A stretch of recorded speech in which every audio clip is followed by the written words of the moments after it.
क्यों नहीं अमित कुमार को तलब किया जाता है? क्यों नहीं? कौन देगा गरिमा को जस्टिस? क्या हम इस तरह से कानून व्यवस्था को 15 साल देखें, या हम इंतजार करें कि कब गरिमा भी अपने पर तेल छिड़क के अपने जीवन का आत्मदाह कर ले, जिसके पिता नहीं रहे, आज आमदनी का कोई स्रोत नहीं है? आप न्याय व्यवस्था को देखिए, इतने दिन से मेंटेनेंस का ऑर्डर है, उसकी तारीख पड़ती है 28 जनवरी, और 8 अगस्त में मेरा एक वीडियो बनता है, तो मेरे को 28 नवंबर को तलब किया जा रहा है। यानी जिसको कोर्ट ने यह तक कह दिया कि आप इनको पैसे दीजिए 10,000 रुपए महीने का, अगर फेल होंगे तो 12,000 रुपए भी देना पड़ेगा, वो भी डॉक्यूमेंटेड है।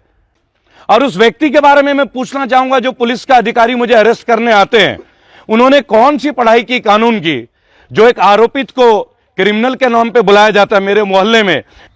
मैम, मेरे 2 बच्चे हैं। मेरे हस्बैंड अमित कुमार चौधरी ने किसी और लड़की के चलते हुए मुझे और मेरे बच्चों को दोनों को छोड़ रखा है। माननीय सुप्रीम कोर्ट ये कहती है कि अगर आपके ऊपर कोई एफआईआर दर्ज होती है तो आप आरोपित होते हैं। केवल माननीय अदालत जब आपको निस्तारण करती है चार्जशीट फाइनल होने के बाद, तब आपको क्रिमिनल कहा जा सकता है। मुझे तो नोटिस भी नहीं मिला। सेक्शन 147 में 147 में ये रात के 11:30 बजे मेरे घर आए हैं। देखिए, अब मुझे एक्यूज भी बता दिया गया अभी है, और मेरठ के परतापुर थाने में किसी का केस है जो मेरे नाम से है। रात के 11:30 बजे रेबल सदानंद पति, रेबल फाउंडेशन के फाउंडर और एक सोशल एक्टिविस्ट, इंटरनेशनली एक्लेम्ड, उनके घर में पुलिस की ये सारे फोर्स, उधर आप दिखाएंगे बेटे एक बार, ये सारी टीम आई है। और जो धारा है मेरे अगेंस्ट, जो धारा है वो सेक्शन 147 के अंतर्गत रात के 11:30 बजे, इधर आइए सरिता, आइए, मेरी वाइफ एडवोकेट सरिता मलिक और एडीजी से एडिशनल डिस्ट्रिक्ट गवर्नमेंट काउंसिल है जो अभी सूरजपुर डिस्ट्रिक्ट कोर्ट में, इस वक्त ये लोग मेरे को आए हैं रात के 11:30 बजे एफआईआर की कॉपी देने के लिए। सेक्शन 147, आप ये देखिए, सेक्शन 147 जो कि कोई हाइनियस क्राइम नहीं होता, सेक्शन 1। और ये अधिकारी महोदय है, ये है सेक्शन अधिकारी जो मुझे लेने आए अभी, और जिस तरीके से मेरे साथ पेश आ रहे हैं। नहीं सर, एक मिनट, हमें चल रहा, रुकिए ना सर, अभी नहीं, आप ये देखिए, हाथ कैसे डाल रहे हैं? ये देखिए, लेडीज के साथ बैठे इधर आइए, अभी बता रहे हैं, आप मेरा फोन नहीं छीन सकते। नहीं, मैं चल रहा हूं आपके साथ। एक मिनट रुकिए ना, एक मिनट, नहीं, आप देखिए आप किस तरीके से कर रहे हैं। देखिए, मैं फैमिली में हूँ। नहीं, आप गलत कर रहे हैं, आप बहुत गलत कर रहे हैं। मुझे जूते पहनने देंगे आप? नहीं, मैं जूते पहनूंगा, आप नहीं, अपना मफलर भी लूंगा। नहीं, आप देखिए किस तरीके, नहीं, आप जूते पहनने देंगे मुझे, ये पेश मत कीजिए। आप देखिए सेक्शन 147 में मेरे पास पुलिस की दबिश किस तरह हो रही है, सेक्शन 147 का। एक मिनट, मैं जूते पहनूंगा, आइए, मैं जूते पहनूंगा, रुकिए, आप यहीं रुकेंगे। दोस्तों, मैंने हमारे देश की एक वीर बेटी का कहानी उठाया था, एक किस्सा उठाया था। वो किस्सा जो दर्द से भरा है। मेरे साथ जो बहन खड़ी है, आपकी बेटी खड़ी, वो गरिमा चौधरी है, और इनके साथ जो नाइंसाफी है, इनके 2 छोटे मासूम बच्चे, इनकी लड़ाई के लिए मैं मेरठ आया था अगस्त महीने में। इनके साथ इनके जो हस्बैंड है अमित कुमार चौधरी, उन्होंने इनको मैरिज होते हुए भी पराई औरत के साथ वो रहते हैं, और अपने सारे बच्चे छोड़ के वो इनको दर बदर भटकने के लिए छोड़ दिया। बहुत तरह के ताने इनके साथ। आप देख रहे हैं भारतवर्ष में हर जगह हमारी बेटियों को किस तरह प्रताड़ित किया जा रहा है। ताजा उदाहरण बिहार का देख लीजिए। 15 दिन तक हमारी बेटी जो है, जो जलाई गई और वो मृत्यु को प्राप्त हुई, इस तरीके से कि इलेक्शन के दौरान ये नाम तक नहीं उठाया गया। आप सब देख रहे हैं, आपने बलरामपुर कांड देखा, आपने हाथरस कांड देखा, लेकिन मैं इस वीडियो के माध्यम से मैं एक बात कह देना चाहूंगा, गरिमा चौधरी के साथ ये मैं नाइंसाफी नहीं होने दूंगा। मैं रेबल हूं, मैं अपने भाई अपने बहनों के लिए तत्पर खड़ा हूं, निरंतर खड़ा हूं। दोस्तों, मैं इस बेटी के लिए बहुत दिन से प्रयासरत था कि इसे इंसाफ दिलाया जाए। माननीय कोर्ट ने इनके पति को आदेश दिया कि इन्हें मेंटेनेंस का पैसा दिया जाए, आज तक उन्होंने नहीं दिया। वो वक्त पे कोर्ट पे नहीं आते। जब हमने अगस्त में एक वीडियो बनाया, और आप जानते हैं मैं कभी भी असंवैधानिक भाषा का प्रयोग नहीं करता। कल आपके साथ बदतमीजी भी हुई, आपको क्रिमिनल भी बोला गया, सारी बातें भी की गई। आज भी आप यहाँ मौजूद हैं, लेकिन मैं ये जानना चाहूंगी, जो तमाम लोग हमें लाइव देख रहे हैं, वो ये जानना चाहते हैं कि जब आप यहाँ पर आए, जो बदतमीजी की गई थी, उसके लिए आप लोगों ने क्या एक्शन लिए या क्या एक्शन लेने की तैयारी में है? देखिए, सर्वप्रथम इस केस की पृष्ठभूमि आपको बता दूं। मेरे साथ जो देश की बहादुर बेटी है गरिमा चौधरी, आज 27 2 मासूम बच्चे इनके बराबर, और उनके साथ इनजस्टिस है। इनके पति ने इन्हें किसी हाल का नहीं छोड़ा। इनके पिता खुद उत्तर प्रदेश पुलिस में कार्यरत थे और इस सदमे को झेल नहीं पाए और मृत्यु को, अकाल मृत्यु को प्राप्त हुए। और वही पुलिस जब रात के 11:30 बजे मुझे क्रिमिनल्स के दृष्टिकोण से बोलती है। आपने मंच पे सुना होगा, आपने शायद कभी भी सीआरपीसी आईपीसी में यह नहीं सुना होगा। माननीय सुप्रीम कोर्ट यह कहती है कि अगर आपके ऊपर कोई एफआईआर दर्ज होती है तो आप आरोपित होते हैं। केवल माननीय अदालत जब आपको निस्तारण करती है चार्जशीट फाइनल होने के बाद, तब आपको क्रिमिनल कहा जा सकता है। मुझे तो नोटिस भी नहीं मिला, लेकिन जो व्यक्ति मेरे पास आए, आप देख सकते हैं वीडियो में, उन्होंने 4 से 5 बार लगातार बोला यू आर अ क्रिमिनल। अब आप ये समझ लें, अगर पुलिस जुडिशरी को एक्सेप्ट ना करे, अगर सीआरपीसी को फॉलो ना करे, तो देश में कानून व्यवस्था की क्या हाल होगा।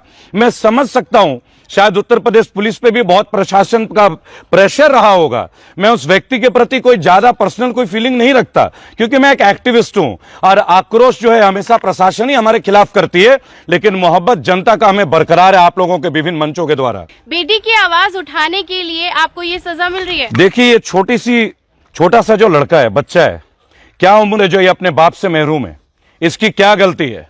अगर कोई व्यक्ति अपनी पत्नी को छोड़ दे और किसी पराई स्त्री के साथ रहने लगे, वो भी हिंदू मैरिज एक्ट में डिवोर्स लिए बगैर, क्या यह असंवैधानिक नहीं है। आप ये देखें, माननीय कोर्ट ने उन्हें मेंटेनेंस का ऑर्डर दिया। अमित कुमार चौधरी बड़े बड़े गाड़ियों में घूमते हैं, वीआईपी नंबर है रॉयल एनफील्ड बुलेट के, और कोर्ट में देते हैं लिख के कि मेरे पे कोई प्रॉपर्टी नहीं है। गरिमा जी के नाम से वो एक कंपनी रजिस्टर्ड करते हैं। अभी तो मैं माननीय एसीपी साहब विश्नोई जी से रिक्वेस्ट करूंगा कि जिस कंपनी में इनका पैन कार्ड का इस्तेमाल किया गया, उस कंपनी की डिटेल, क्या गरिमा आप चाहेंगे ये चीज हो आपके साथ, आप पूछ सकती हैं एक बार। मैम, मेरे 2 बच्चे हैं। मेरे हस्बैंड अमित कुमार चौधरी ने किसी और लड़की के चलते हुए मुझे और मेरे बच्चों को दोनों को छोड़ रखा है। कोर्ट ने मेंटेनेंस का ऑर्डर किया, 1 साल से ज्यादा हो गया है, उन्होंने मुझे मेंटेनेंस भी नहीं दिया कितना है। रकम है वो भी बता दीजिए। 10,000 पर मंथ मेंटेनेंस कोर्ट ने ऑर्डर किया है, वो भी नहीं दिया है। 1 साल से ऊपर हो गया है। आप ही बताइए, मैं इन 2 छोटे बच्चों को कैसे पालूं। आपके पिताजी के बारे में भी हम लोगों को मैम, मेरे पिताजी की 1 साल पहले डेथ हो गई, इसी सदमे के चलते हुए कि मैं अपने 2 बच्चे लेके अपने मायके में रह रही हूँ। 3 साल हो गए मैम मुझे मायके में रहते हुए, 4थी साल चल रही है, लेकिन उन लोगों की तरफ से कोई बात नहीं। मैम, मुझे धक्के मार पीट करके 5 लाख रुपए एक्स्ट्रा मांग करके घर से बाहर निकाल दिया दोनों बच्चों को। मैं घायल अवस्था में अपने घर बस से पहुंची, मेडिकल रिपोर्ट तब जाके मैंने दनकौर मेडिकल कराया और तब एफआईआर महिला थाने में सेक्टर 39 वहाँ दर्ज कराई। पुलिस का क्या सहयोग है? पुलिस का मैम कोई सहयोग नहीं है। आप बोल सकती है, शर्म आ रही है मुझे कहते हुए, लेकिन पुलिस का कोई सहयोग नहीं है। जो भी मेरे साथ होता है जी, उसी पे एलिगेशन लगा दिए जाते हैं। देखिए खुशबू जी, मैं एक बात बोलूंगा, अगर किसी नॉर्मल सिविलियन के साथ ये बात हो तो समझ में आती है। ये खुद एक पुलिस के अधिकारी की बेटी और इनके पिता दिवंगत हैं, शहीद हैं। इस सदमे को लेके 90 साल के एक व्यक्ति की डेथ हो जाती है, हार्ट के पेशेंट हो जाते हैं, जिसकी बेटी घर में बैठ जाए 2-2 बच्चों को लेके, और जो लोग बड़े घर में रहते हैं, एक्सयूवी गाड़ी में चलते हैं, ये सारी डॉक्यूमेंटेड है, कोई अनडॉक्यूमेंटेड चीज नहीं है। और जो भी इनकी आवाज उठाता है उनके ऊपर मुकदमे दर्ज होते हैं। मुझे 28 तारीख को बुलाया गया गवाही के लिए। आप ये सोचिए, 147, 504, 506 के लिए मुझे बुलाया जा रहा है स्टेटमेंट के लिए। यहां रेपिस्ट, यहां मर्डर्स सड़कों में घूम रहे हैं, उनकी कोई सुध बुध नहीं है। आप देखिए, लूटस की जो सरकार है, 15-15 दिन तक एक बेटी बिहार में जल के उसे पेट्रोल से जला दिया जाता है, बलात्कार का प्रयास किया जाता है और उसकी मृत्यु होती है, वो गिरफ्तारी नहीं होती। और वो व्यक्ति जो आप लोगों की आवाज के लिए गली नहर में आता है, उसके घर में रात 11:30 बजे इस तरीके का दृष्टिकोण होता है। और जो बाकायदा कानून को हमेशा अपना मानता हो, जो संविधान में यकीन रखता हो, आप मेरे किसी भी वीडियो को देख लें, ये 147 बलवा। मैं इस वीडियो के माध्यम से पुलिस के अधिकारियों से एक दरख्वास्त करूंगा कि मेरे फेसबुक के अगस्त के उस वीडियो को आप देखेंगे जरूर। जो 6 लोग मौजूद होते हैं, क्या हमने कोई अपशब्द का इस्तेमाल किया है? क्या हमने किसी को उग्र किया है? अगर है तो वो प्रूफ हमें दिया जाए, और अगर नहीं है तो संवैधानिक तौर पे आप माफी मांगे। और उस व्यक्ति के बारे में मैं पूछना चाहूंगा, जो पुलिस का अधिकारी मुझे अरेस्ट करने आते हैं, उन्होंने कौन सी पढ़ाई की कानून की, जो एक आरोपित को क्रिमिनल के नाम पे बुलाया जाता है। मेरे मोहल्ले में मेरे मान सम्मान को ठेस पहुंचाई जाती है। आपने देखा होगा, पिछले 1 हफ्ते पहले मुझे यंग इंडिया आइकॉन अवार्ड के द्वारा नवाजा गया।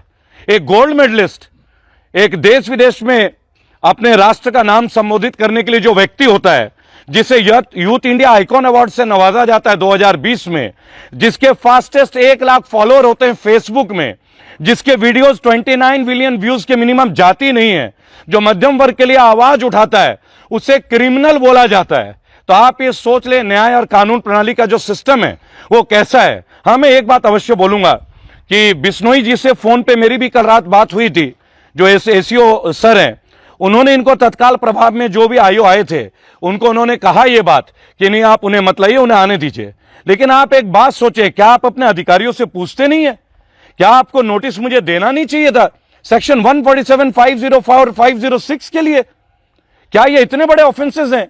हमने तो एक वीडियो बनाई, आपने क्या किया? आप लोगों का मनोबल गिरा रहे हैं। देखिए, पुलिस का मैं बहुत सम्मान करता हूं, आप हैं तो हम लोग हैं, कानून व्यवस्था है, लेकिन आप ये तय तो कीजिए कि जो लोग कानून के लिए हितकारी हैं और जो इनकी जैसे बेटियों के लिए जिनका पूरा जीवन बर्बाद हो गया, इनके लिए आपकी जिम्मेदारी नहीं बनती क्या?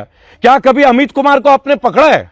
क्या कभी अमित कुमार को पूछा गया कि कोर्ट के आदेश के बावजूद मेंटेनेंस क्यों नहीं है? देखिए, 28 जनवरी की डेट लगती है, 28 जनवरी की डेट है ना।